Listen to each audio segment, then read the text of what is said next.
tenemos el honor de tener aquí a María Antonia Martín Zoraquino y voy a decir un poquito, unas pequeñas pinceladas de lo que es su amplísimo currículum. Ella en la Universidad de Zaragoza empezó y terminó su carrera de Filología Románica en la Universidad de Zaragoza en 1970 y en 1974 se doctoró en la misma especialidad y en la misma universidad, bajo la dirección de uno de los hombres de los que va a hablar, que es Félix Monge. Desde 1981 ella empezó ya consiguió la cátedra de lengua española, o sea que desde 1981 es catedrática y desde 2018 cambió su vinculación contractual con la universidad y empezó como profesora emérita de la Universidad de Zaragoza. Su investigación se ha centrado en el análisis del discurso, en la gramática del español y también en el estudio sociolingüístico de las diversas áreas de la Comunidad Autónoma de Aragón, entre otras muchas cosas. Ha sido coordinadora de muchos proyectos de investigación. Ha sido también directora del Grupo de Investigación Consolidado del Gobierno de Aragón, Pragma Gramática Periferia de la Universidad de Zaragoza. En su currículum cuenta con más de 150 publicaciones y hasta la fecha, que a lo mejor lo tengo un poco anticuado, había dirigido 17 tesis doctorales. ¿Es así? No más. 18, no. ¿Ves? Ya lo sabía yo que te lo tenía que haber preguntado. 18. Bueno, además ha pertenecido al Consejo de Redacción de la revista Filología Española y al al Comité Científico de muchas revistas del ámbito filológico y lingüístico. También ha formado parte de los comités de evaluación de la docencia y la investigación, tanto a nivel autonómico como a nivel nacional, por ejemplo, la NECA, a nivel autonómico, el CONAI, etcétera. Es además académica correspondiente por Aragón de la Real Academia Española y también es académica de otras reales academias como la de Cuba, la de Panamá y la de Bolivia. Y hoy nos va a presentar la conferencia que se titula A hombros de gigantes. Va a hablar de esos filólogos de la posguerra de Aragón. Así que cuando quieras, María Antonia, te dejo para que estés más cómoda. Querida Marta, querida vicerrectora del campus de Huesca. Bien, esta conferencia es una conferencia que yo he querido traer a Huesca en el centenario del nacimiento de los maestros de la filología española, que van a ver que nacieron justamente en los felices años 20 del siglo pasado y que constituyen una generación de personas que me parece muy importante, porque les estamos en deuda, especialmente teniendo en cuenta el pasado del que procedían y el futuro que se encontraron delante, más el presente que tuvieron que vivir desde muy niños. Bien, en la década de los felices años 20 del siglo pasado se publicó en 1926 Los orígenes del español, un libro de don Ramón Menéndez Pidal que constituyó una verdadera y auténtica efeméride, un hecho realmente muy importante. Estamos precisamente preparando el centenario de esa publicación en 1926, en 2026, y hay muchas instituciones públicas que están trabajando, públicas y privadas, que están trabajando por ese centenario de los orígenes del español. La Fundación Ramón Menéndez Pidal, la Real Academia Española, la Revista de Filología Española, etcétera, entre otras instituciones. Este libro, que es considerado, por ejemplo, por José Manuel Blecua en el capítulo primero de la gramática española, hecha en colaboración con don Juan Alsina Frank, es considerado el más hermoso y más importante de la filología española. ¿Por qué? Pues miren, porque supuso romper o evitar el vacío que existía entre la filología española y lo que había sido la filología románica del siglo XIX, desde Friedrich Tietz, 1836, 1840, y lo que estaba siendo ya la filología románica de lenguas como el francés o como el italiano. Así que fue Menéndez Pidal el que desde finales del siglo XIX y con su enorme tesón, su gran inteligencia, porque fue una persona con un gran talento, el que realmente superó ese desnivel que había entre la filología española y la filología de otros países. La grandeza o el gran valor de don Ramón fue darse cuenta de que realmente los textos medievales de los siglos XI, XII, pues eran unos textos en España, era una documentación toda ella en un latín muy claro que apenas se desviaba del latín, digamos, tardío, pero del latín. No había, diríamos, huellas romances. Y se empezó a preguntar por qué, porque la situación no era igual en otros países como Francia o como Italia. Y llegó a la conclusión de que tal vez se había producido un influjo muy fuerte de la reforma cluniacense que había comenzado a ser eficaz en España en el siglo XI, porque la esposa de Alfonso VI, el rey que retomó Toledo para los dominios cristianos en 1086, procedía de Francia. Y entonces, a partir de esa época, vinieron muchos monjes de Cluny a España, vamos, a Castilla y León, a la zona de Castilla y León, y eso hizo que se recuperara el latín, que en los monasterios se trabajara con más seriedad y en mejores condiciones. Y la labor de Menéndez Pidal entonces, entre 1910 y 1936, fue excepcional. ¿Por qué? Porque desde muy joven fue un brillante investigador, pero además tuvo una capacidad intelectual extraordinaria, un sólido conocimiento de la lingüística histórica y comparada de la filología románica del siglo XIX y además con una capacidad de innovación original. Él había ya visto esto y el resultado fue Los orígenes del español, el libro que publicó que, como veremos después, tiene el título de Estado lingüístico de la península ibérica hasta el siglo XI, justamente porque vio documentación anterior. Y la documentación anterior a la llegada de los monjes de Cluny pues nos hizo salir las glosas silenses y emilianenses, lo poco que sabían a lo mejor de latín a algunos monjes pobrecicos que estaban intentando, pues a lo mejor alguno venía de zona vasca, hablaba el euskera o el vasco, o el dialecto vasco de la zona de donde fuera, y por eso algunas glosas, en las glosas emilianenses son glosas del euskera. Y también se dio cuenta de que había documentación notarial con una especie de latín notarial que tenía aspectos de latín, pero tenía muchos aspectos también de una lengua que ya era románica, que ya se alejaba del latín. Bueno, pues primero como catedrático de Filología Románica de la Universidad Central, que luego ha sido la Universidad Complutense, pero sobre todo como director de la sección de Filología de Centro de Estudios Históricos, creado en 1910, pues Menéndez Pidal formó a un conjunto de discípulos extraordinarios, que supieron ser a su vez pues, maestros extraordinarios, y con el maestro pues conformaron lo que se ha dado en llamar Escuela de Filología Española. Una escuela filológica original, porque es verdad que tiene una base metodológica muy fiel al positivismo, con atención meticulosa a los datos y al tratamiento objetivo de ellos, pero que desde los años 10-12 se supo combinar con lo que se estaba produciendo dentro del idealismo, tanto italiano de Croce como alemán de Vossler. Y entonces no solo importaban ya los datos, importaba también tener en cuenta la historia cultural, porque las lenguas eran reflejo en mucha medida de una historia cultural, había un reflejo de lo social. Entonces, desde el primer momento, la Escuela Española de Filología tuvo más originalidad, porque fue menos exclusivamente positivista que otras escuelas filológicas.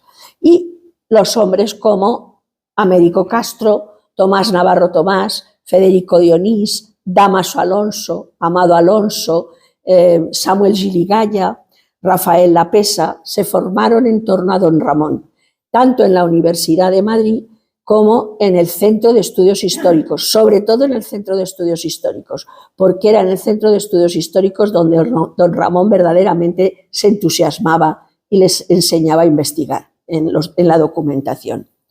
Esta escuela contó con un enorme apoyo ministerial desde 1910 hasta pasó por la Segunda República Española también con apoyo, incluso con apoyo, y esto no se recuerda suficientemente bien, durante el llamado bienio conservador o el bienio del 33 al 35 o del 34 al 36, porque a don Ramón siguieron apoyándolo y al Centro de Estudios Históricos. Una sección de clásicas se creó precisamente durante esa época y realmente siempre tuvo un apoyo enorme.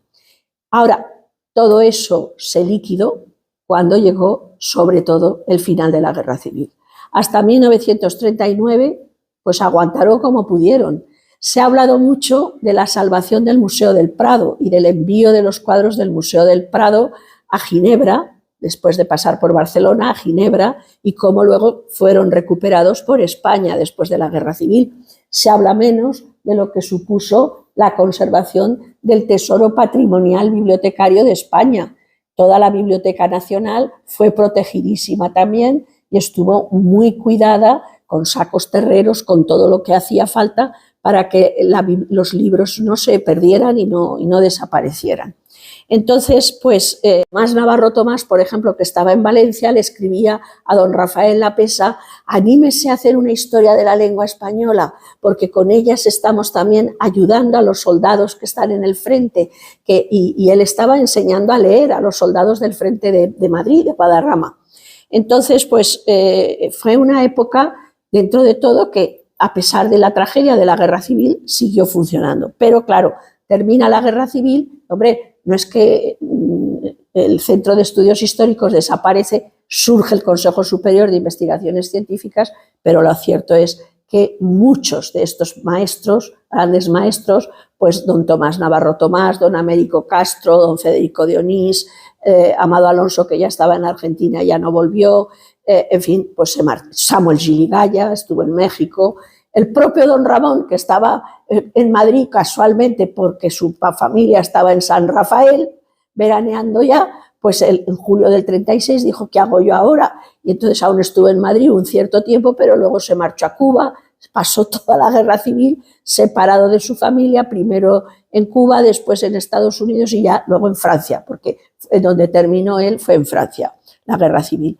Entonces, pues claro, ya ven, una escuela española de filología que tenía un gran prestigio, que había conseguido tener grandes maestros, en fin. Bueno, Jorge Guillén, por ejemplo, que era catedrático de literatura, también se marchó a Estados Unidos. Salinas, Pedro Salinas, pues también salió incluso desde Santander, porque estaban todavía en el curso de la Universidad Internacional. Entonces, ¿qué pasa durante ese primer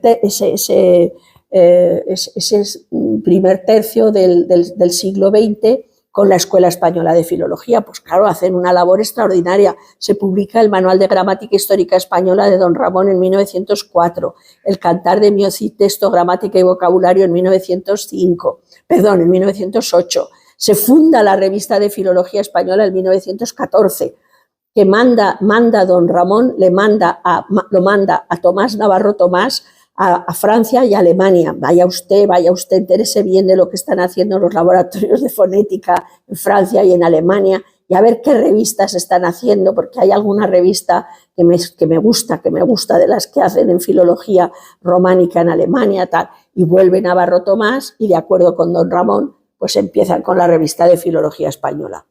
Se publica el Manual de Pronunciación Española de don Tomás Navarro Tomás, que a mí ha sido el libro que más me ha impresionado durante todos mis estudios de filología hispánica o filología románica, porque fue un descubrimiento, un texto clarísimo, con unos ejemplos clarísimos, con una realización que podías percibir tú misma al pronunciar las consonantes o las vocales. Me pareció un libro fantástico. Y decía yo, pues eso es lo que a veces me decía mi padre. Hay quien es no poco partidario de los manuales, pero cuando hay un manual bueno, eso tiene un valor enorme. Pues así era el manual de don Tomás Navarro Tomás. Después una labor enorme de recogida, transcripción, publicación de importantes colecciones, documentos medievales, el romancero, pero además medievales románicos, castellanos, leoneses, aragoneses, navarros. Don Tomás Navarro Tomás fue el que hizo la primera colección de documentos medievales aragoneses. Y bueno, pues claro, el cenit de todo este trabajo de transcripción y publicación de importantes colecciones, pues fueron precisamente los orígenes del español, que tiene como subtítulo Estado lingüístico de la península ibérica hasta el siglo XI. que fue la genialidad de don Ramón. Es decir, si esto es imposible, todo está en latín, ¿qué ha pasado aquí? Claro, pues la Reforma Cluniacense, y antes de esa época pues ya salía el latín de los notarios, que era un romance a sui generis, así lo llama don Rafael Lapesa en su Historia de la Lengua Española, o las glosas, por ejemplo, silenses y emilianenses, que además son glosas que revelan distintas manos, o sea, que utilizaban esos textos que les ayudaban pues para los sermones que tenían que hacer, porque son muy distintos además. El texto de las glosas emilianenses es un sermón, y en cambio en las glosas silenses es más bien una especie de guía o prontuario de lo que se debe hacer y de lo que no se debe hacer. Pues, y claro, tienen sus diferencias estilísticas que también son muy interesantes. Bueno, pues hay manos de distintas épocas, no es que todo fueran glosas del mismo tiempo.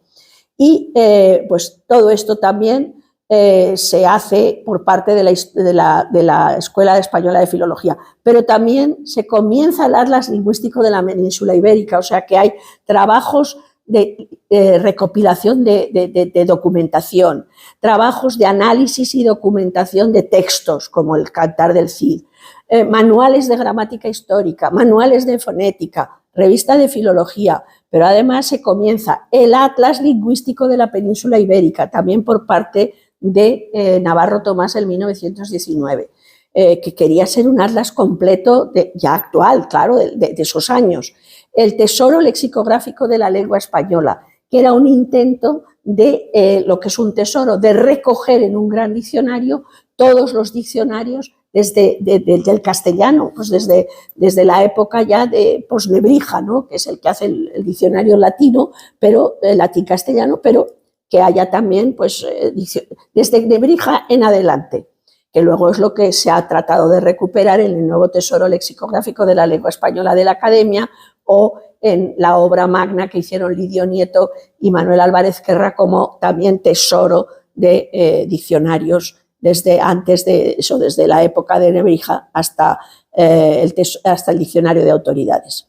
Bueno, y se publican además importantísimas colecciones de textos con introducciones rigurosas, con anotaciones rigurosas, etcétera, para que pudieran encontrarse con los clásicos del siglo de oro y con los clásicos medievales, con los autores medievales, los estudiantes universitarios y gente también estudiosa que tenía que hacer caso a ello. Pues la colección de clásicos castellanos, todo el trabajo de don Ramón y de sus discípulos sobre el romancero, muchísimas tesis de doctorado sobre aspectos de gramática histórica, historia de la lengua, dialectología, y también pues salen los anejos y los números distintos, siempre puntuales, de la Revista de Filología Española. Es decir, es un panorama estupendo, espléndido, de continuo crecimiento, apoyo y de muy buenas obras. Y entonces, al término de la Guerra Civil, pues resulta que esto se para porque muchos de estos profesores tienen que marcharse de las universidades españolas y pues la década de los felices años 20 resulta que supone un cenit para la filología española, pero empieza otro momento muy duro. Bueno, pues justamente en esa década, en la década de los años 20, en medio de todo este gran apogeo de la filología española, nacen una serie de personas que, curiosamente, van a ser los grandes maestros de la lingüística de la segunda mitad del siglo XX. Y yo creo que les tenemos que estar especialmente agradecidos, porque tuvieron todos una infancia dura y una juventud dura. Son personas como Emilio Alarcos Llorac, como Antonio Llorente Maldonado, entre paréntesis les he puesto el año de nacimiento. Tomás Huesa Oliver, febrero del 23, Fernando Lázaro Carreter, abril del 23, Manuel Álvar López, julio del 23, Félix Monje Casao, octubre del 24, Eugenio de Bustos Tobar, el 26, Gregorio Salvador Caja, el 27 y Fernando González Ollé, el 29. Estos son a los que yo he conocido mucho personalmente y con los que me siento especialmente cercana, pero hay otros, y hay algunos de filología clásica, por ejemplo, Rodríguez Adrados, o por ejemplo, el maestro de Vilaplana, que no me puedo acordar en este momento de cómo se llama, pero era estupendo, Sebastián Mariné. o por ejemplo, pues los que eran de Salamanca, los Sánchez Ruy Pérez, los Ruy Pérez. Bueno, pues los de clásicas también tuvieron en esa década gente extraordinaria. Y hay otros, pero que no los he puesto a todos. Y de todas maneras me voy a referir sobre todo a Arcos y a nuestros aragoneses, porque nuestros aragoneses tenemos que estarles especialmente agradecidos. Ellos solamente vive don Fernando González Ollé, que permanece además con una lucidez intelectual extraordinaria, pese a que tiene todavía tiene ahora problemas ambulatorios muy difíciles, que le hacen muy difícil el andar, ¿no? Pero sigue al pie del cañón con su investigación y sigue publicando trabajos. Bueno, pues todos están en nuestro recuerdo y, como digo, a todos les debemos muchísimo. Se trata de un conjunto de hombres que vivieron la experiencia trágica de la guerra civil. Como niños, pues por ejemplo, Gregorio Salvador tenía 11 añicos escasos o 9 añicos cuando empieza la guerra civil, como van viendo sus padres. Él era de Cullarbaza, de un pueblecico cerca de Granada. Y entonces los padres, como veían cómo estaba, que además había perdido a su mamá a los 6 años, pues lo mandaron a Galicia con unos tíos. Y en Galicia el hombre, pues desde pequeño, estuvo yendo ya el gallego y el castellano, y eso para él fue muy interesante. Y estaba en una casa además en pleno campo, en plena ruralidad gallega, y ordeñando vacas. O sea que, pero bueno, por lo menos vivió en un ambiente en el que no corrió peligro.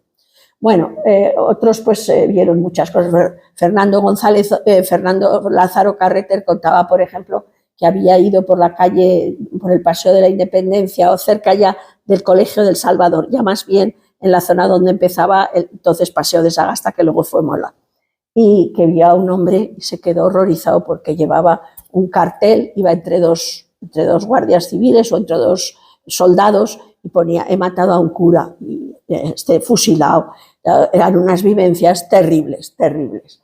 Entonces, estos niños que vivieron la guerra civil como niños o como adolescentes, bueno, me contaba don Félix que su padre era maestro en la Puebla de Híjar, maestro de las escuelas graduadas de la Puebla de Híjar, y en el 36 ya vinieron a Zaragoza.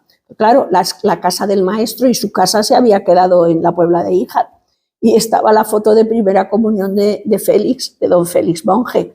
Y claro, vinieron los rabasaires, vinieron las milicias de Cataluña y de Valencia, pues era una guerra civil, era una tragedia, y al niño lo pusieron allí y lo fusilaron en la foto, Es decir, vivir la tragedia de una guerra civil, de una guerra entre hermanos, pues la vivieron estos niños de pequeños, de niños y de primeros adolescentes.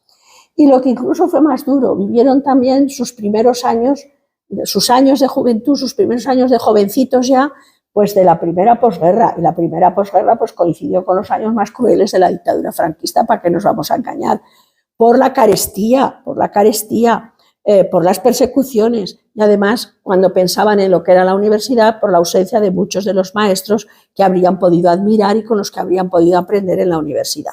Pero también hay que decir una cosa: encontraron también en el instituto al que fueron, en los centros de públicos o privados a los que fueron, porque por ejemplo Buesa fue al Lecaroz, y en Lecaroz coincidió nada menos que con Ignacio Aldecoa, que había nacido en 1925, era 2 añicos mayor que él, y lo recordaba con mucho cariño. Por cierto, el cuento estupendo de Patio de Armas de Ignacio Aldecoa está precisamente situado en la Guerra Civil, o en la inmediata, en la Guerra Civil. Y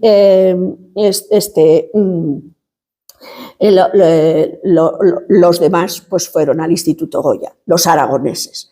Los aragoneses formaron lo que se llamó la promoción de oro del Instituto Goya, porque Buesa estudió en Lecaroz, pero ahí estaban Lázaro Carreter, Manuel Alvar, Félix Monje, Constantino Láscaris, Gustavo Bueno, que luego hicieron filosofía, Constantino Láscaris en Costa Rica y Gustavo Bueno en Oviedo. O estaban también pues, Martínez de Pisón, que era también fue un geógrafo, o Floristán, que fue un geógrafo también. En fin, había unas personas muy brillantes en aquel curso, químicos, médicos muy buenos también, y bueno, y algunos famosos algunas personas que trabajaron siempre con un exquisito cuidado en el Teatro Principal de Zaragoza, como don Ángel Anadón, era también de ese curso. Bueno, pues pese a todas esas dificultades, y gracias también a los maestros que tuvieron en el Instituto Goya, don José Manuel Blecua, don Eugenio Frutos, los nuestros, los aragoneses, pues que los marcaron para siempre, don Eugenio Frutos sobre todo y don José Manuel Blecua. Gracias también a que encontraron en Zaragoza también, antes de comenzar los estudios de filología, a otro gran maestro que fue don Francisco Indurain, que como decían ellos cuando llegaron a Madrid o a Salamanca, que fue a donde fueron, les daban sopas con onda a todos sus compañeros. Esta fue la generación de oro del Instituto Goya del 41, porque fue ese año cuando terminaron el bachillerato. Comenzaron la universidad, en Zaragoza acababa de llegar don Francisco Indurain, que fue un excelente maestro para ellos. Ya les digo que les daban sopas con onda a todos sus compañeros cuando llegaron a Salamanca o a Madrid. Y también pues, se encontraron con personas como don José María Lacarra, que era pues, el mejor historiador que quedaba de la Escuela del Centro de Estudios Históricos de Historia, discípulo de los mejores historiadores que había habido en ese centro, ¿verdad? Sánchez Albornoz o Espinosa, o Hinojosa, perdón. Bien, pues a estos maestros, y gracias al magisterio que ejercieron en ellos otros maestros universitarios luego, don Francisco Indurain en Zaragoza, pero Dámaso Alonso en Madrid, sobre todo para los que fueron a Madrid, que ahora les diré quiénes fueron a Madrid y quiénes no, y de los 5 que vamos a ver, los 4 aragoneses más don Emilio Alarcos, y en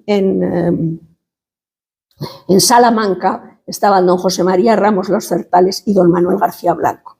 Claro, todos estos profesores habían recibido la enseñanza ya del Centro de Estudios Históricos, de manera que, pese a todas las dificultades que ellos vieron, gracias a la línea de continuidad que vieron en sus maestros, pero gracias a su vocación, a su enorme sentido de la responsabilidad, porque vieron que iban a ser a lo mejor muy pronto ellos mismos maestros, muy jóvenes, pues la verdad es que supieron ajustarse a aquella época, pusieron toda la ilusión, porque me decía don Félix, que ha sido mi maestro, me decía, leíamos como cosacos, no bebíamos como cosacos, no se podía beber. leíamos como lo bebían los cosacos, leíamos tremendamente. Y todo nuestro afán era aprender. Estábamos en un país que necesitaba de todo. Y supieron también incorporarse e incorporarnos a las nuevas corrientes lingüísticas. Es decir, que supieron transmitir el legado anterior, pero además no se quedaron en lo anterior, sino que ellos mismos nos transmitieron las corrientes lingüísticas de manera casi milagrosa, porque hubo unos años en los que no se podía salir fácilmente al extranjero. Ahora veremos cómo. Bueno, fueron por lo tanto unos gigantes. El primer gigante, porque para mí es el mayor gigante en muchos aspectos, es don Emilio Alarcos Llorac. Don Emilio Alarcos Llorac, además, se distingue de todos los demás por algunos aspectos. En primer lugar, por su padre. Don Emilio Alarcos Llorac era hijo de don Emilio Alarcos García, que era catedrático de instituto, había nacido en Salamanca y había sido catedrático de instituto en primer lugar porque quería casarse. Y la madre de Alarcos era doña Teresa Llorac, que era catalana y que se había formado también en Salamanca. De manera que el catedrático de instituto y la maestra, pues se casaron. Primero estuvieron en Salamanca, después estuvieron en Oviedo, después estuvieron en Valladolid. De manera que don Emilio nació en Salamanca, pero después pasó a Oviedo y después pasó a Valladolid, desde niño. Claro, él tenía una vivencia de lo que era la filología muy distinta, porque don Emilio Alarcos García, su padre, había estudiado en Salamanca, pero se había formado en el doctorado, porque el doctorado solo se podía hacer en Madrid, en el Centro de Estudios Históricos. De manera que había sido discípulo de González de la Calle, que era un latinista extraordinario, de un Urbano González de la Calle, que después se exilió. había estado con don Ramón Menéndez Pidal y sobre todo con don Américo Castro, que había sido su mentor especial. Y se convirtió en catedrático de lengua y literatura españolas. En realidad era lengua y literatura españolas en su relación con la Universal. Claro, esto era una cátedra bifronte, ¿verdad? Y normalmente los profesores pues hacían más bien filología, no eran del todo lingüistas, algunos eran más literatos, pero don Emilio pues fue un hombre con una gran sabiduría, un gran conocimiento, un gran sentido del humor y además muy preocupado por la historiografía gramatical, porque fue un gran conocedor de Correas, de Gonzalo Correas, un gramático del siglo XVII que tiene un arte de gramática castellana muy interesante, que editó después don Emilio Alarcos García, y también pues una ortografía particular, porque es una ortografía fonética, plenamente fonética. Ajustada a la fonética, no como la que creó la Real Academia Española, que como saben ustedes se ajusta a la fonética en parte, pero se ajusta también al latín, a la etimología, por eso distinguimos entre B y V, porque no pronunciamos nosotros la B distinta de la V, y también la G y la J, o la H, que es muda, pero vienen del latín, bueno, y de la evolución de la F inicial latina. Vale, bien. Pero don Emilio en ese sentido, pues Emilio Alarcos Llorach tuvo a su vez un maestro en su padre, bebió lo que se dice y comió diariamente y leyó en aquella biblioteca de su padre pues mucho. Hay que darse cuenta de lo que era desde niño, que lo cuenta él en alguna entrevista muy simpática que tienen en YouTube con un programa de la Universidad de Granada. Bueno, don Emilio pasó a Madrid y en Madrid se encontró con un maestro que fue don Dámaso Alonso, que fue el maestro de todos los que fueron a Madrid, Dámaso Alonso, que daba unas clases de filología románica y también hablaba de literatura, claro, pero hablaba de literatura en el bar, y al bar se iban todos a hablar de literatura, porque en aquellos años estaba también en Madrid pues Eugenio de Nora, bueno, García de Nora, el poeta, y otras personas, pues también poetas. Entonces, don Dámaso siempre dijo que su mejor discípulo era don Emilio, era Emilio Alarcos Llorach, que había sido su mejor alumno, lo quería mucho. Y don Emilio, pues primero fue catedrático de instituto, pero después de esto, después de la cátedra de instituto que la ganó en Avilés, dijo, yo me quiero marchar a Europa, a ver cómo es eso. Y se marchó de lector de español a Berna y a Basilea. Y curiosamente, estando en Berna y en Basilea, su maestro le dijo, oiga, haga el favor, Alarcos, de darme un artículo de unos checos que me pide, porque ha publicado en una revista checa un artículo Navarro Tomás, que estaba en Norteamérica, y me interesaría tenerlo. Entonces, pues don Emilio fue a la biblioteca y empezó a mirar las revistas de estas personas, de estos autores. Y estos autores eran nada menos que los miembros del Círculo Lingüístico de Praga. Es decir, eran los representantes europeos de la lingüística estructural y funcional. La lingüística que se había comenzado con Saussure en el curso de Lingüística General, que luego había tenido una presentación en el Congreso de Lingüistas de 1928 fantástica por los representantes del Círculo de Praga, donde estaba Roman Jakobson, el príncipe de Trubetskoy, Matesius, una serie de distinguidísimos lingüistas. Y dijo, oh, pues esto es muy interesante, estos tipos me gustan. Y así nació el encuentro de Alarcos con la lingüística estructural, casi por casualidad, pero claro, estando en un centro donde podía tener acceso a revistas y a libros que le eran especialmente interesantes. Y por eso pues, publicó la Fonología Española en el año 50, que está inspirada en Trubetskoy, que hizo los fundamentos de fonología general en el año 38, conoció en los trabajos de Roman Jakobson sobre el verbo ruso del año 32, que le sirvieron luego muchísimo, y además empezó a leer otras revistas de lingüística estructural, concretamente las del Círculo Lingüístico de Copenhague, donde estaba James Liu. Y sacó la gramática estructural en el año 51-52, que fue, bueno, toda una revelación porque quiso hacer una presentación de los elementos del contenido en español, gramaticales, los morfemas, basándose en toda la metodología de la lingüística estructural, de la lingüística europea vigente en Europa en aquellos años. Pero además la salida a Europa le permitió también entrar en contacto con los congresos internacionales de lingüística y filología románicas, a los que estuvo yendo muchísimos años. Y bueno, pues después salieron sus estudios de gramática funcional del español. Se puede ver también la evolución un poco de Alarcos a lo largo de su obra, primero muy fiel a los praguenses, después más fiel a los glosemáticos, finalmente más fiel a un funcionalismo más realista, que es el de Martínez, porque dice, cada lengua es un sistema sui generis de estructurar la experiencia. Entonces, lo que trata de hacer ya en su gramática de la lengua española del año 94 es una gramática que se ajuste al funcionalismo, pero que además sea accesible al lector. Y es muy importante esta gramática porque es un testimonio original de la lingüística del siglo XX de tipo estructuralista y funcionalista, y además porque es un testimonio original de lo que es el principio de trabajo de la Real Academia Española.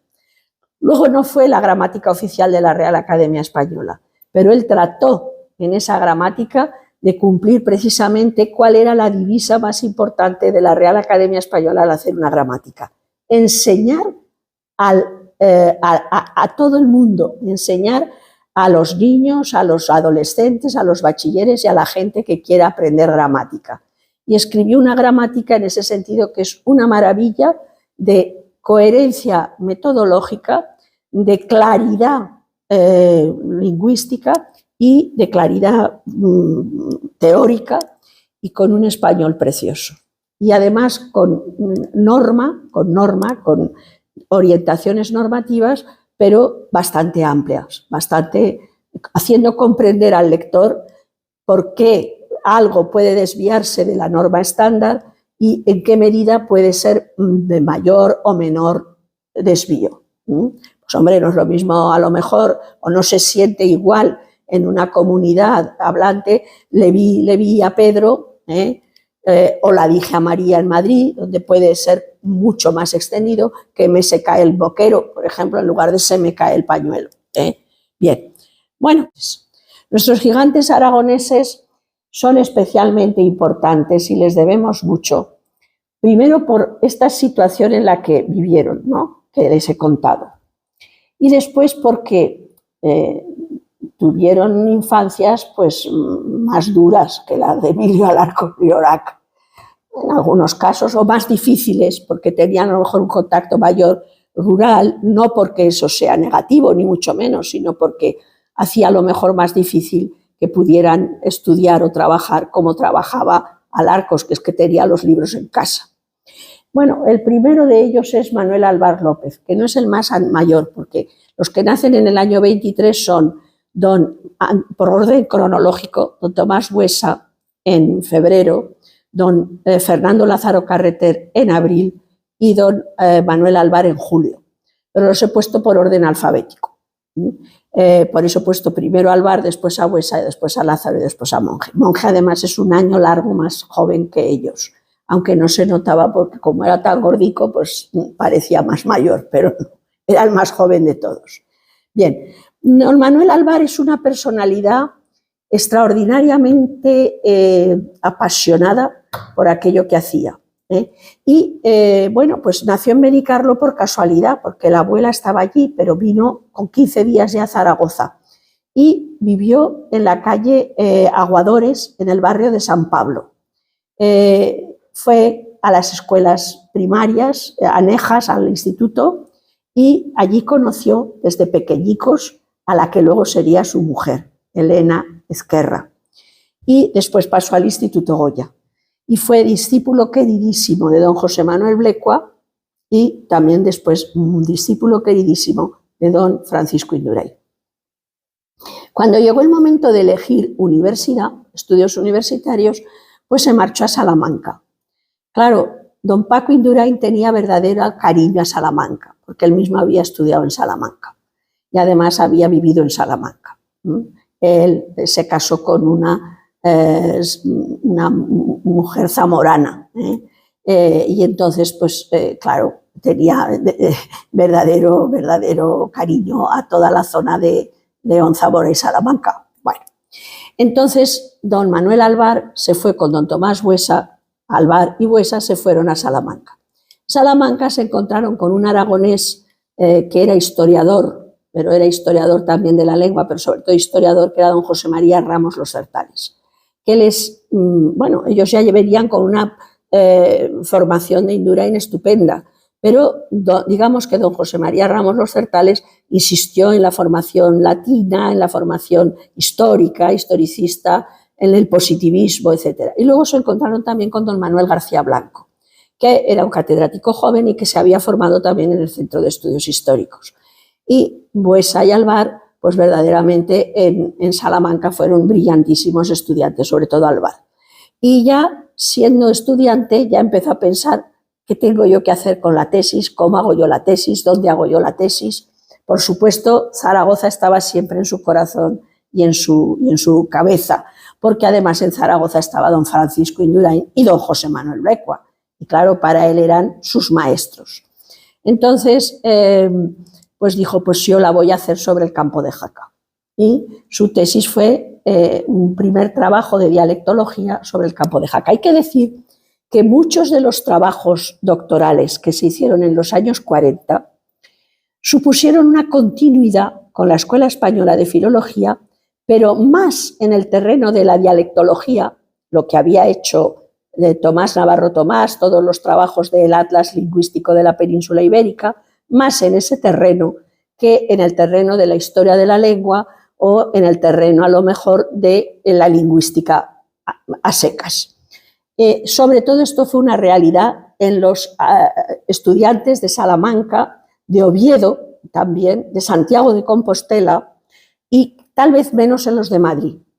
Pero, por ejemplo, pues Alonso Zamora Vicente también hizo la tesis sobre el habla de Mérida, su esposa María Josefa Canellada, que venía de Oviedo, era asturiana, la hizo sobre el bable de Cabranes. En fin, todos los años 40 y 50 son años en los que se desarrolla muchísimo la dialectología en España y la desarrollan pues muchos de los jóvenes que nacieron en los años 20. Y Alvar ya vio enseguida que lo que quería hacer era una tesis de dialectología y etnografía en el campo de Jaca. Y eso le permitía estar en los veranos sin parar de estudiar, porque estudiaba en invierno y estudiaba en verano. En verano estaba haciendo las encuestas para esa tesis sobre el habla del campo de Jaca. De hecho, leyó la tesis en el año 45-46 y en el año 47-48 ya era catedrático de gramática histórica de la lengua española en la Universidad de Granada. Y cuando llegó a Granada, pues los alumnos eran casi de su misma edad y se sintieron absolutamente fascinados por este hombre. Porque Alvar, que era un hombre que tenía una capacidad de trabajo impresionante, yo creo que de todos el de mayor capacidad de trabajo era Alvar. Y además era un hombre interesado por la filología, por los textos medievales. Era un hombre interesado especialmente porque fundamentalmente fue dialectólogo y geógrafo lingüista. Pero era un hombre también interesado por la literatura, incluso por el lenguaje literario, por la obra literaria, porque él mismo escribió bastantes obras poéticas. Es decir, que era un humanista.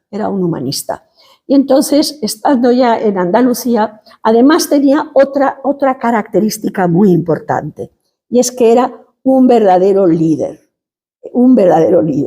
En Granada se encontró con una persona que había nacido también en los años 20, que era don Antonio Llorente Maldonado de Guevara, que era salmantino, que había hecho la tesis como él también sobre dialectología, sobre el habla de la Ribera del Duero, que era un dialectólogo formidable, y además era un lingüista de amplio espectro, porque había hecho una cátedra de gramática general y crítica literaria. Pero don Antonio daba su clase y se bajaba a un bar que estaba cercano a la universidad. donde, por cierto, hablaba continuamente con todos los estudiantes que querían hacerle preguntas, pero él estaba en su sitio tomándose pues unas tapitas o lo que fuera. Y Alvar dijo, no, aquí tenemos que trabajar, aquí tenemos que hacer algo gordo. Y entonces hizo el primer atlas lingüístico y etnográfico de después de la Guerra Civil. Es más, llegaron a convencer en algunos momentos a don Tomás Navarro Tomás para que trajeran aquí los materiales del atlas lingüístico de la península ibérica, del ALPI. Y de hecho en el año 60 se publicaron 2 tomos del ALPI en España. Y don Manuel llevó a cabo, que fue el primer atlas, el Atlas Lingüístico Etnográfico de Andalucía, el ALEA, que fue una revelación, porque fue un atlas nuevo, un atlas cuidadosamente elaborado, con una cantidad de localidades de informantes enorme, dentro de una cierta tradición clásica, es decir, encuestando a las personas más mayores porque eran las que mejor conocían la forma de hablar de la tierra, de las localidades, sobre todo rurales, porque la ciudad homogeneiza mucho el habla. Entonces, don Manuel no solo emprendió ese trabajo él, sino que convenció a Llorente para que colaborara. Y la verdad es que don Antonio hizo una labor formidable. En Granada, cuando se marchó a Salamanca, que era su tierra, los chicos lloraban porque querían muchísimo a don Antonio Llorente. Y un jovencísimo estudiante, que era Gregorio Salvador, se llevaba 4 años con don Manuel, pues Gregorio Salvador se incorporó también a ese atlas. Y ese fue el primer atlas de la posguerra verdaderamente formidable. Y a partir de ahí, pues vinieron otros atlas, porque don Manuel ha dirigido atlas de las Islas Canarias, atlas de Cantabria y el atlas lingüístico y etnográfico de Aragón, Navarra y Rioja, del que hablaré cuando hable de Buesa. Entonces, en el terreno de la geografía lingüística, la labor de Alvar ha sido extraordinaria, y en concreto en el terreno de la filología aragonesa. A partir de los años 50, don Paco Indurain le dijo, ven a dirigir el archivo de filología aragonesa de la institución Fernando el Católico, y lo estuvo dirigiendo pues hasta que murió. Entonces se hizo cargo de él don Tomás Buesa, y luego pues un discípulo de Buesa, que es José María Anguita. Entonces le debemos muchísimo a don Manuel los aragoneses, porque le debemos solo de Aragón, bueno, yo creo que tiene 1000 trabajos, o más de 900, y libros una barbaridad.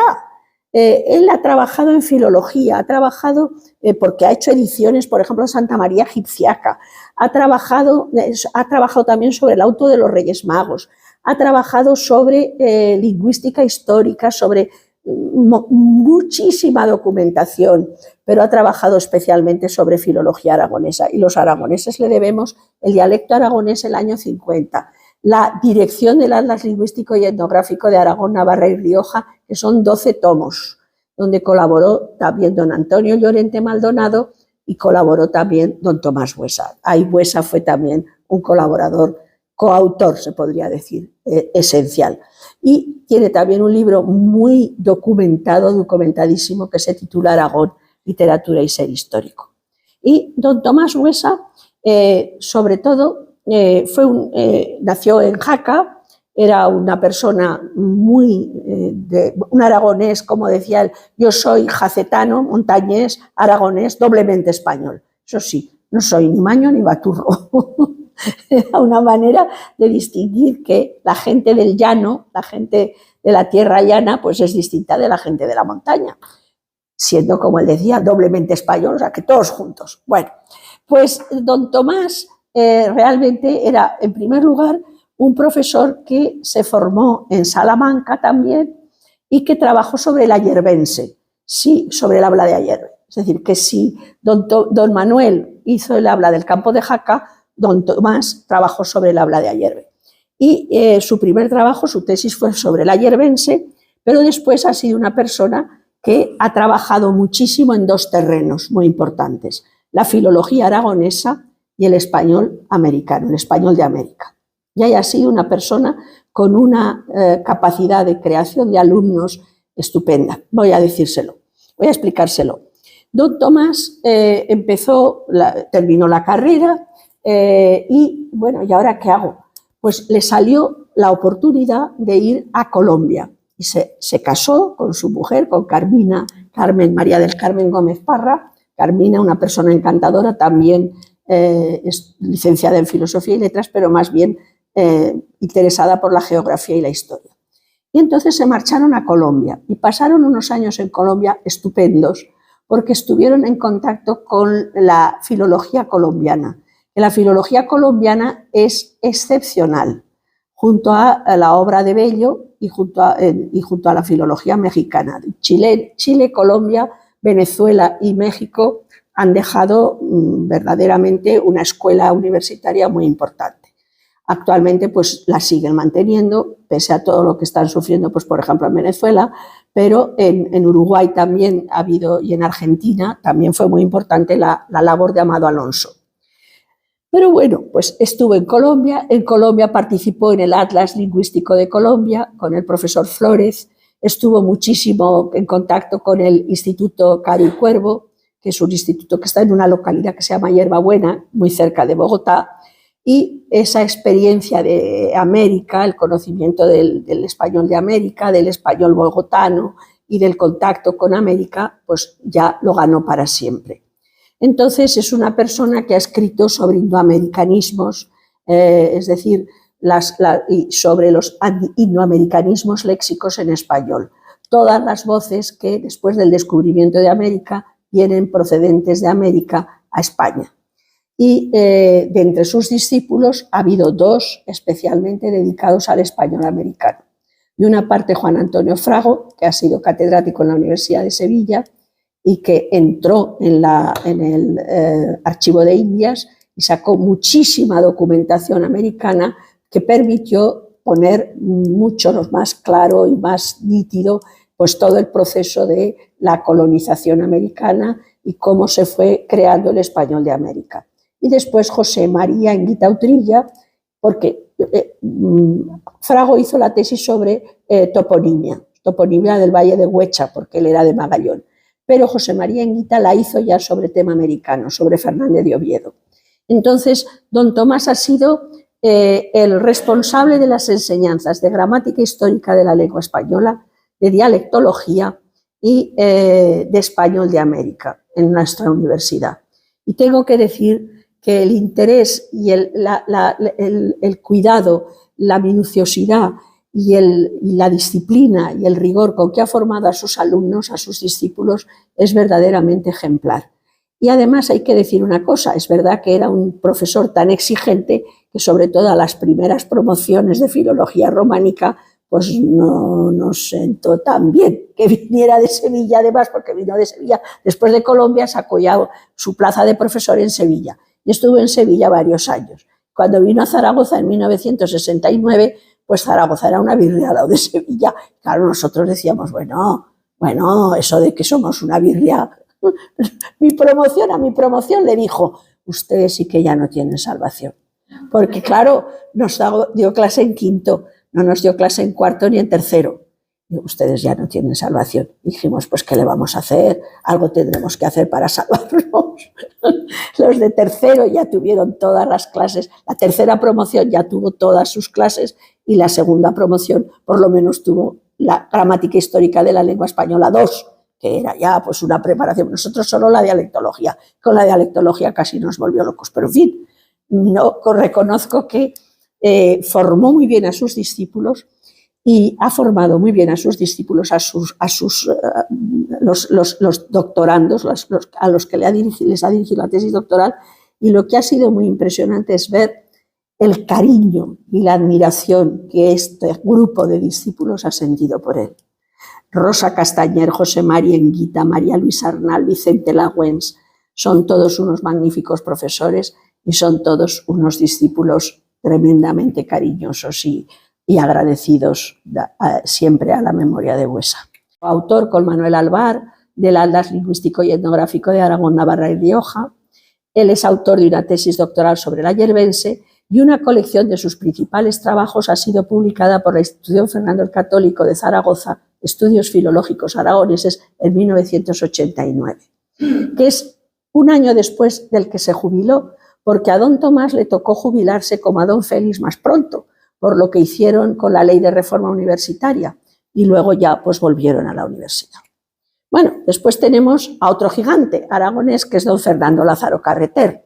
Yo no les voy a entretener mucho, pero bueno, yo creo que tampoco se están aburriendo, porque esto es un poco, en fin, es más ameno que a lo mejor otras conferencias pues menos humanas, menos pendientes de lo que son las personalidades humanas. Don Fernando era una personalidad dura, nos lo hacía pasar mal, pero era una personalidad extraordinaria. Y era duro porque él era muy duro consigo mismo.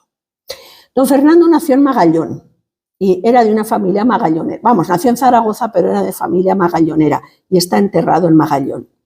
Y don Fernando era de una familia que estaba bien situada, pero que era humilde de formación, porque sus padres tenían una empresa de carbonería.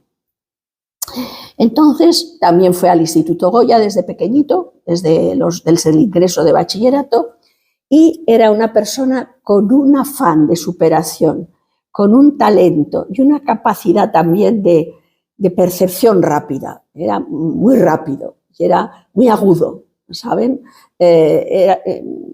Podía machacar a quien quisiera porque además se lo sabía todo. De la lengua se lo sabía todo. Entonces estudió en Zaragoza, también fue discípulo de Blecua en el Instituto Goya, muy querido, pero él sobre todo de quien más cercano se sentía en el instituto era de don Eugenio Frutos, porque don Eugenio Frutos, tanto a él como a Monje, porque su gran amigo y compañero de todo el bachillerato fue Monje.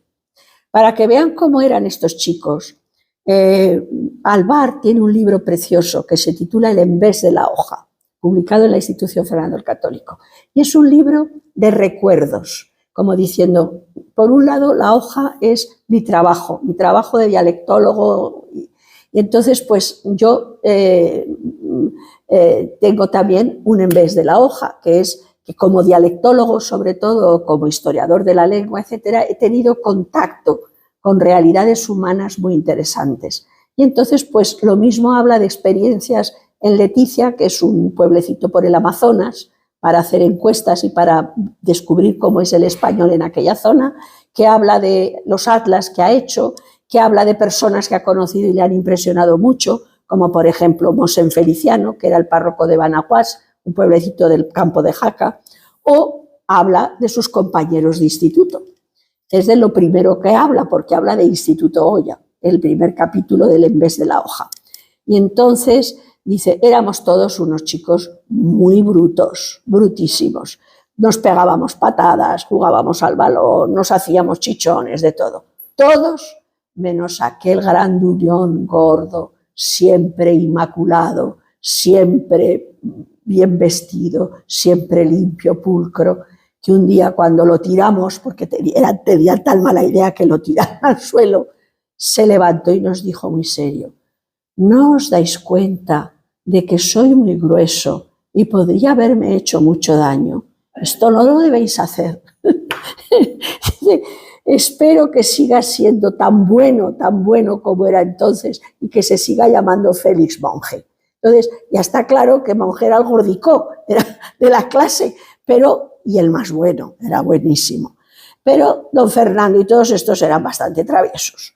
Bueno, pues don Fernando hizo sobre todo estuvo muy cerca siempre también de Blecua, de Indurain y de Frutos, muy especialmente de Frutos, porque Frutos, que vivía por el Paseo de Cuéllar, les daba, como si dijéramos, una clase especial, les hablaba de iban a hablar con él de filosofía, que les hablaba de filosofía en el instituto, pero a ellos les gustaba tanto aquello que iban a su casa. Iba sobre todo Lázaro y Monje. Y la mujer de Frutos, que era extraordinaria, era muy, muy especial, doña Lola Mejías, pues les hacía las meriendas, que estos chicos, Eugenio, que ya estarán cansados de ti un poco, que merienden un poco, Y don Fernando tiene un recuerdo en el homenaje que se le hizo a don Eugenio Frutos tiene unas páginas preciosas del recuerdo de lo que suponían aquellas clases, aquellas conversaciones, aquellas pequeñas discusiones, incluso de lo que leían y de lo que oían y de lo que aprendían con don Eugenio Frutos. También con don Francisco Indurain, y luego ya pues él se fue a Madrid con Monge. Se fueron a Madrid los dos y los dos fueron discípulos de Dámaso Alonso. Y con Dámaso Alonso hizo una primera tesina, que era el Habla de Magallón, contribución al estudio del aragonés vulgar. Pero después hizo un texto fundamental en la historiografía lingüística, que es Las ideas lingüísticas en España en el siglo XVIII. Entonces ya se ve que no era dialectólogo, no era totalmente historiador de la lengua, pero era más bien historiógrafo. Le gustaba la historiografía lingüística y sobre todo la lingüística general. Y de hecho, pues muy joven también, un año después de Alvar, pasó a ser catedrático de Gramática General y Crítica Literaria en Salamanca. Y en Salamanca estuvo hasta 1968-69, en que pasó a la Universidad Autónoma de Madrid como catedrático de Historia de Lengua Española y después ya a la Complutense como catedrático de Teoría de la Literatura, porque él era de Gramática General y Crítica Literaria, pero pudo hacer la cátedra, el traslado a la cátedra de Lengua Española de la Autónoma de Madrid y después ya se dedicó a la teoría de la literatura. Entonces, Lázaro se distingue por muchas cualidades en su obra. Primero, porque fue un excelente profesor. Ahora, hacía temblar a los alumnos y sobre todo a las alumnas, porque era muy exigente, muy exigente.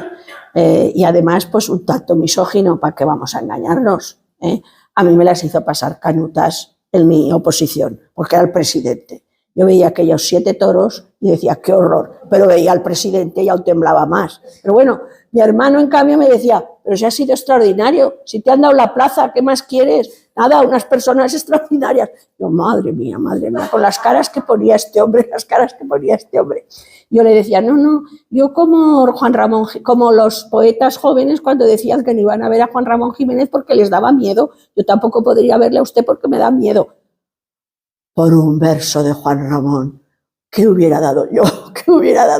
Digo, mire, no me cambie de conversación porque es usted, asusta usted mucho. Bueno, nada de que asustó mucho y tal. Bueno, era un excelente profesor y además era un excelente conferenciante. De eso doy fe. A mí no me dio clase, pero sí que lo oí en conferencias y era un extraordinario conferenciante. Porque era preciso, claro, original. Tenía además una manera de hablar muy amena, muy agradable. Después era un hombre de una gran capacidad de gestión. Él dirigió el Colegio Mayor San Bartolomé, fue también decano de la facultad, pero además es realmente el impulsor de la editorial Anaya. Ustedes no se pueden imaginar lo que supuso don Fernando en Salamanca, no solo en la universidad, en la calle salmantina, porque iba a la librería Cervantes, que era de los Ruy Pérez, y allí pues no solo veía libros, se hizo amigo del dueño, pero es que además lo convenció para que se dedicara a la edición y el dueño le dijo en un momento dado, Fernando, me has convencido, me voy a dedicar a la edición. Hasta les dijo el nombre de la editorial, pero además es que les dijo lo que tenían que editar. Y bueno, luego se convirtió él mismo en un gran autor de la editorial Anaya, pero bueno, el hermano que se dedicó totalmente a la edición y a la librería es el que ha fundado en un pueblecito de la provincia de Soria toda una biblioteca del libro y toda una fundación del libro, la Fundación Ruy Pérez. Es decir, la labor que ha hecho ahí ha sido fantástica, pero es que ha sido también un excelente crítico lingüístico a través de los artículos del Dardo en la Palabra. Ha sido también un extraordinario crítico literario filólogo, porque una de las mejores ediciones que se han hecho de un autor español es la edición del Buscón de Lázaro Carreter, que me explicó, la pude hacer porque me tocó una estancia en Estados Unidos y la biblioteca de la universidad me permitió ver todo lo que necesitaba ver sobre el Buscón. Pero es que además ha sido también un extraordinario crítico literario, porque como teórico de la literatura ha hecho libros verdaderamente estupendos. Pero es que además ha sido un gran impulsor de nuevas corrientes de lingüística. Él ha tenido como discípulos a Ignacio Bosque, a Violeta de Monte, a toda una serie de muchachos y muchachas de mi edad ya, de nuestra generación y más jóvenes, que han resultado ser unos lingüistas extraordinarios.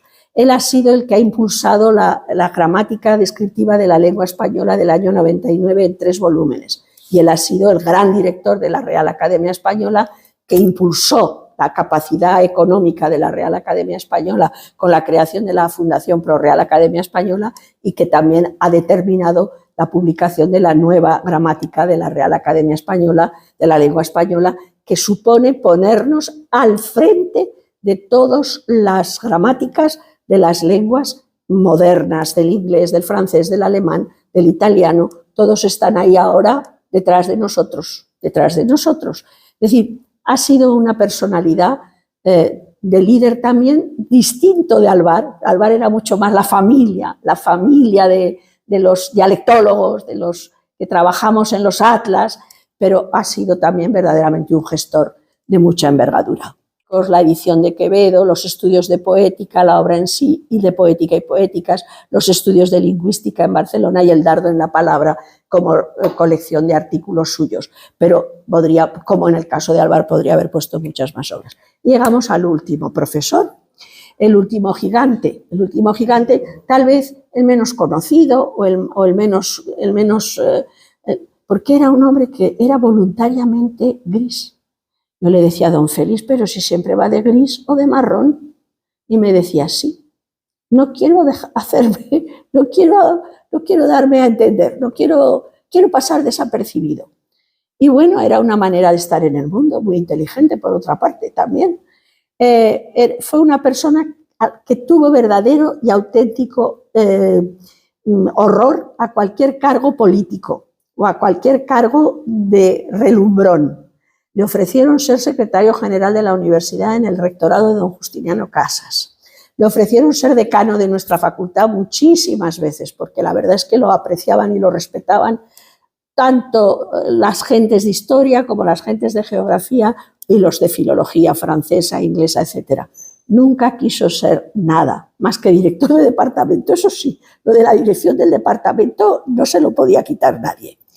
Y bueno, pues es una persona que no ha escrito los libros ni los trabajos que han escrito los otros profesores, pero ha sido un maestro excepcional. Para mí, mi maestro científico y mi maestro de vida, porque hablar con él media hora era aprender todo. Te enseñaba un cuadro, te lo explicaba, te enseñaba el mapa de América y te explicaba la historia de los Estados Unidos. Tenía tal capacidad de captar lo que era la gente y cómo era cada persona, que pues eso era un poco como Sócrates, aprendías por conversación, y de hecho ha sido el maestro de grandes lingüistas, porque ha sido mi maestro, pero bueno, yo era la chica mayor, y además la chica, pero después estaban Emilio Ridruejo, Ángel López García Molins, José Francisco Valálvaro, y han sido profesores extraordinarios. Ángel López García, bueno, adorado por todos sus discípulos valencianos, y Emilio Ridruejo igual, y han dado lugar a grupos de investigación y de trabajo de docencia extraordinarios. Don Félix era una persona extraordinaria, tenía frases estupendas. Por ejemplo, decía, los pueblos dominados, hay que dar libertad. Hay que dar libertad a que cada uno haga lo que le guste más.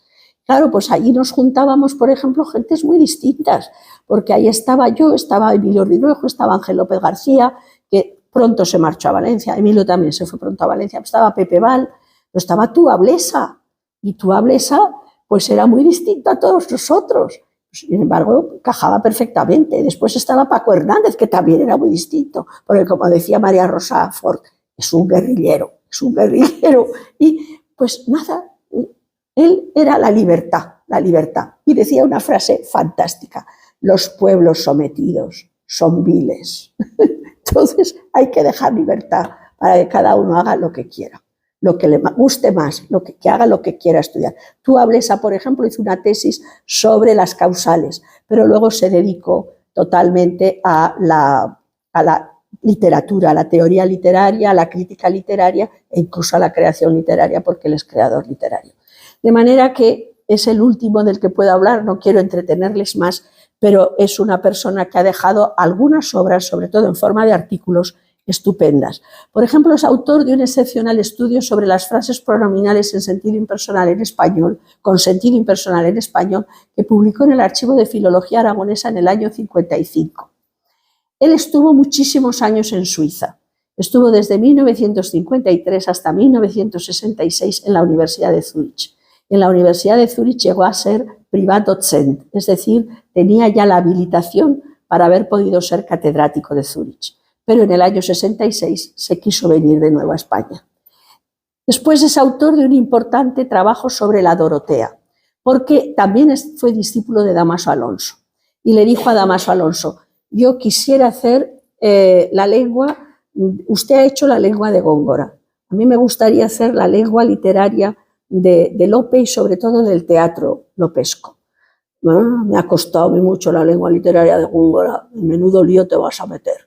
Pero bueno, hizo sobre todo un trabajo sobre la Dorotea de Lope de Vega, esa fue su tesis, y es un trabajo espléndido. Después es autor de un estudio fundamental sobre culteranismo y conceptismo a la luz de Gracián, muy citado y muy reconocido. Y sobre todo es el primer experto en formación de palabras, en el estudio de la formación de palabras en España, en el segundo tercio del siglo XX. Y esto se lo digo además para poner de manifiesto su inmensa generosidad y la inmensa bondad que ya vio Alvar en él cuando eran niños. Resulta que el tomo siguiente a los dos que están publicados de la Enciclopedia Lingüística Hispánica contenía una contribución sobre la formación de palabras. Esa contribución con segundas pruebas corregidas la tengo yo, porque me la dejó don Félix y me gustaría publicarla en su homenaje como estudio sobre la formación de palabras de Félix Monge. Porque con segundas pruebas corregidas, la edición del segundo tomo, del tercer tomo de la Enciclopedia Lingüística Hispánica se suspendió y no se publicó.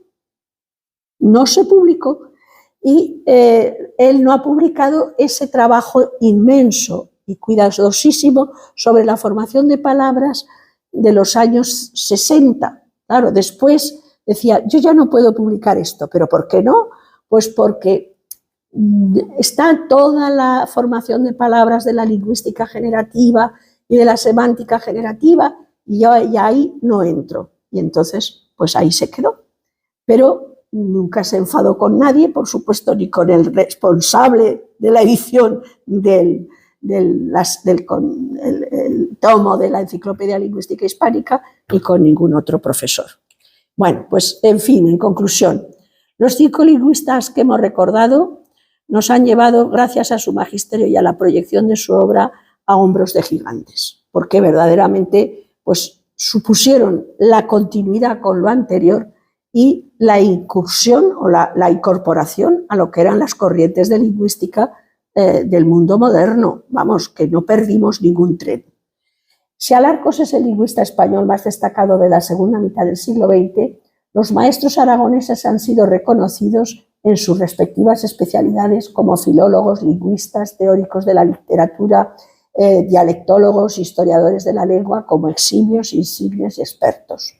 Alvar y Lázaro siguieron una carrera parecida, muy brillantes, porque han llevado el nombre de Aragón muy lejos. El uno, pues, por toda América, por la dialectología, en la academia, fue también director de la academia, fue académico de la historia, de la Real Academia de la Historia, el otro ha sido académico de la Real Academia Española y además, pues, muy reconocido también a través de sus discípulos y de sus trabajos como crítico en los periódicos y como estupendo lingüista y teórico de la literatura. Pero yo siempre defiendo que Buesa y Monge no deben ser considerados con menos mérito, antes bien, han sido determinantes en la Universidad de Zaragoza, porque han sido, junto con don Francisco Indurain, los creadores de la titulación de Filología Románica, luego Filología Hispánica en nuestra universidad. Y eso se lo debemos totalmente a ellos y al decano de aquella época, que era un historiador, era don Ángel Canellas, un paleógrafo, que no hacía más que decir, pero bueno, si se nos van todos los chicos a hacer románicas a Salamanca, a Madrid o a Barcelona, que se queden en Zaragoza. Y yo soy de la primera promoción de esa titulación, la de 1968, 70, los 3 años. De manera que yo creo que tenemos que estarles también especialmente agradecidos por ello, porque han tenido una responsabilidad mayor en Zaragoza y han sido los que han creado pues, un gran conjunto de filólogos en Aragón, que luego han sido estupendos catedráticos en Aragón y fuera de Aragón, y estupendos profesores de enseñanza secundaria, que tiene mucho mérito, porque eso sí que tienen mérito. Pues muchas gracias por su atención y otra vez perdonen por el retraso.